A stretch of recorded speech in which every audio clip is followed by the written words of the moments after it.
سئل أبو عبد الله عليه السلام عن الاسم من أسماء الله يمحوه الرجل بالتفل قال امحوه بأطهر ما تجدون، اللہ تعالیٰ کے اسم کو کوئی شخص اپنے لعاب دہن سے مٹانا چاہتا ہے، فرمایا نہیں، جو بہترین پاک ترین چیز ہے اس سے مٹایا کرو، اس سے اس کو ڈیلیٹ کرو، اریز کرو، مٹا دو۔ اچھا، رسول اللہ صلی اللہ علیہ وسلم کی حدیث ہے امحو کتاب اللہ تعالی وذكره بأطهر ما تجدون ونهى أن يحرق كتاب الله ونهى أن يمحى بالأقلام، فرمایا کتاب اللہ کو، اللہ تعالیٰ کی جو قرآن مجید ہے، قرآن مجید ہے، اس کو پاک ترین چیز کے ساتھ کیا کرو، مٹایا کرو۔ اور رسول اللہ صلی اللہ علیہ وسلم نے منع کیا ہے کہ قرآن کو جلایا جائے، اور منع کیا ہے کہ اس کو پین کے ساتھ مثلا اس کو سیاہی لگا کے اس کو، اس پہ سیاہی لگائے، اس کو اس طرح سے مٹا دیں، وہ بھی منع ہے۔ اگلا جو حدیث ہے عن موسى عن ابي الحسن موسى عليه السلام في الظهور التي فيها ذكر الله عز وجل قال اغسلها، جو چمڑے جس میں اللہ تعالیٰ کا اسم لکھا ہے، فرمایا کہ اس کو مٹھایا کرو، اس کو مٹھا دو. تو یہ ہے کہ میں نے غلط بولا تھا اس وقت. میں آپ سب سے معذرت چاہتا ہوں. جن لوگوں نے میری بات سنی ہے پلیز اس کو آپ تصحیح کریں کہ ورق پاروں پہ جن پہ اللہ کا نام لکھا ہے اس کو جلا نہیں سکتے. اس کو کیا کرنا ہے؟ اس کو واش کرنا ہے، واشنگ مشین میں ڈال دو. اگر زیادہ ہے، کم ہے تو پانی سے ملا دو، ٹھیک ہے نا، پانی لگا کے واشنگ مشین میں اگر صاف پانی جاتا ہے، اگر زیادہ ہے مثلا اس کو دوسرے ہاتھ سے کرنا حرج ہو جاتا ہے، واشنگ مشین میں ڈالنا چاہیے، پھر اس کو جلا دینا چاہیے. یا مثلا ہاتھ سے دھو لو، کوئی پاک پانی ڈال کے اس کو دھو لینا چاہیے، ٹھیک ہے، جلانا نہیں ہے. اوکے، اللہ آپ کو عزت دے. Thank you sir. میں اس سے کنفیوز ہو گیا تھا کیونکہ وہ مولوی جو تھا اس وقت اس کے ساتھ گفتگو میں مجھ سے غلطی ہو گئی. میں آپ سب سے بڑی بہت معذرت چاہتا ہوں. جی سر بولیں، کچھ پوچھ رہے تھے سر. اچھا ہاں، تو یہ جو ہے نا، تو اب اس مولوی نے جو گستاخیاں کی ہیں، ٹھیک ہے، تمہارے کتاب میں لکھا ہے، تمہارے کتاب میں لکھا ہے. او بھائی، تمہارے کتاب میں یہ بھی تو لکھا ہے کہ عمر بن خطاب جو ہے وہ چھت پہ چڑھ کے، یا پھر اس کا بیٹا عبداللہ جو ہے چھت پہ چڑھ کے رسول اللہ کو دیکھ رہا ہے کہ وہ جو ہے بیت الخلاء کر رہے ہیں. ایسی بھی تو روایتیں ان کی کتاب میں. تو یہ کسی نظر سے گستاخی نہیں ہوتی؟ ٹھیک ہے، وہ جو کہہ رہا تھا نا، وہ اکثر جو چیزیں نسبت دے رہا تھا ہماری کتابوں سے، وہ جھوٹ کہہ رہا تھا کہ آپ کی کتاب میں یہ لکھا ہے، ٹھیک ہے نا.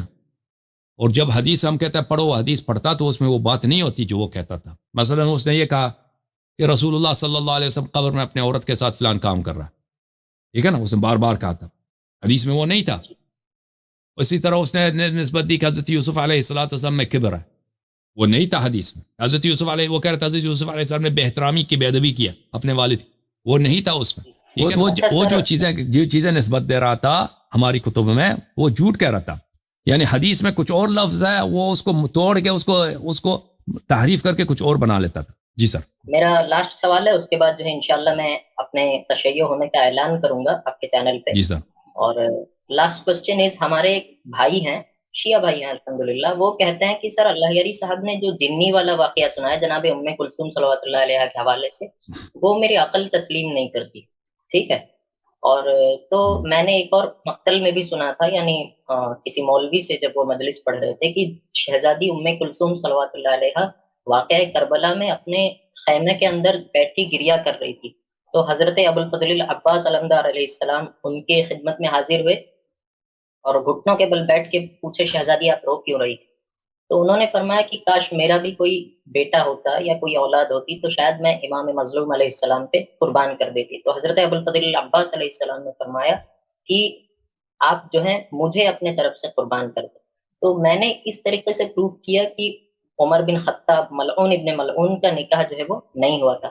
دوسری روایت میں نے یہ بھی پڑھی ہے کہ رسول اللہ صلی اللہ علیہ وآلہ وسلم نے فرمایا، بناتنا لی بنینا و بنینا لی بناتنا، ہماری بیٹیاں ہمارے بیٹوں کے لیے ہے، ہمارے بیٹے ہماری بیٹیوں کے لیے ہے. وہ بھی تب جب حضرت جعفر طیار اور مولا امیر المؤمنین علیہ السلام کو دیکھ کے انہوں نے فرمایا تھا. بعد میں چل کے مولا امیر المؤمنین کی بیٹی جناب ثانیہ زہرا صلوات اللہ علیہا، ان کا اور حضرت جعفر طیار کے بیٹے عبداللہ صلوات اللہ علیہ، ان کا نکاح ہوا، اور جناب ام کلثوم جو ہے ان کا نکاح نہیں ہوا. یعنی جتنے امام تھے انہوں نے اپنی بیٹیاں غیر سادات کو نہیں دی. لیکن میں اس بات کا قائل نہیں ہوں کہ سادات اور غیر سادات کا نکاح حرام ہے، لیکن اماموں نے اپنی بیٹیاں نہیں دی غیر سادات کو. تو اس طریقے سے میں پروف کرتا ہوں. تو اس پہ کوئی یعنی آپ روشنی ڈالیں.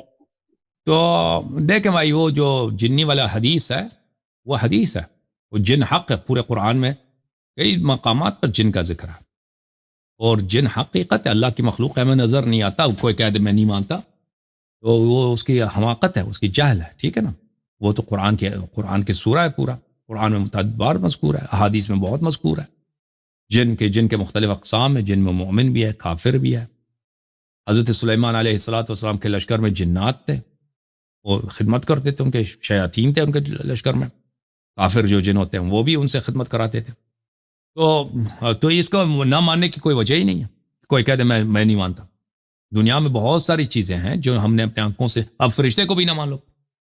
وہ اگر یہ بات ہے کہ اگر جس چیز کو آپ نے دیکھا نہیں اس کو نہیں مانتے، تو فرشتہ جبرائیل، میکائیل، نبوت، یہ سب ان کا انکار کر دینا تو یہ ایک باطل بات ہے کہ ان کو نہیں مانتے. جب حدیث موجود ہے امام علیہ السلام سے تو اس پہ شک کرنے کی کوئی گنجائش نہیں ہے. ٹھیک ہے نا بھائی؟ جی سرکار. تو انشاءاللہ میں جو ہے آج آپ کے چینل پہ الحمدللہ رب العالمین میں آفیشیل طور پہ یہ اعلان کرتا ہوں کہ میں اپنے مرضی سے اور کسی کے یعنی بلا بہکاوے میں آ کر اپنے تحقیق سے الحمدللہ مذہب حقہ مذہب آل محمد علیہ الصلوۃ والتسلیم قبول کرتا ہوں. اشہد ان لا الہ الا اللہ وحدہ لا شریک لہ واشہد ان محمدا عبدہ ورسولہ ارسلہ بالہدی ودین الحق لیظہرہ علی دین کلہ ولو کرہ المشرکون واشہد ان علیا امیر المؤمنین ولی اللہ واشہد ان الحسن والحسین سیدا شباب اہل الجنہ واشہد ان علی بن الحسین ومحمد بن علی وجعفر بن محمد وموسى بن جعفر وعلي بن موسى ومحمد بن علي وعلي بن محمد والحسن بن علي والحجة بن الحسن القائم المنتظر صلوات الله عليهم حجة الله وهم أئمتي وساداتي وقاداتي أتولى ومن كل أعداء أتبرأ. اللهم صل على محمد وآل محمد وعجل فرجهم والعن أعداءهم أجمعين وأكفر بالجبت والطاغوت. اللهم صل على محمد صلی اللہ علیہ وسلم. اللہ آپ کو جزائے خیر دے, اللہ تعالیٰ آپ کو طول عمر دے, اللہ تعالیٰ آپ کو خدمت کرنے کی توفیق دے کہ انشاءاللہ آپ آل محمد علیہ السلام کی نصرت کریں اور خدمت کریں. بہت مہربانی بھائی صاحب. Welcome to the house of اہل البیت علیہم السلام. اللہ آپ کو عزت دے میرے بھائی. Thank you sir. اللہ آپ کو عزت دے. Thank you. خدا حافظ میرے بھائی. اللہ تعالیٰ آپ کی جوانی میں برکت دے اور اللہ تعالیٰ آپ کو ایک اسوہ بنا دے کہ آپ کے نقش قدم پر دوسرے نوجوان بھی انشاءاللہ تبارک و تعالیٰ مذہب حق قبول کریں اور راہ اہل بیت علیہم الصلوۃ والسلام پہ آ جائیں.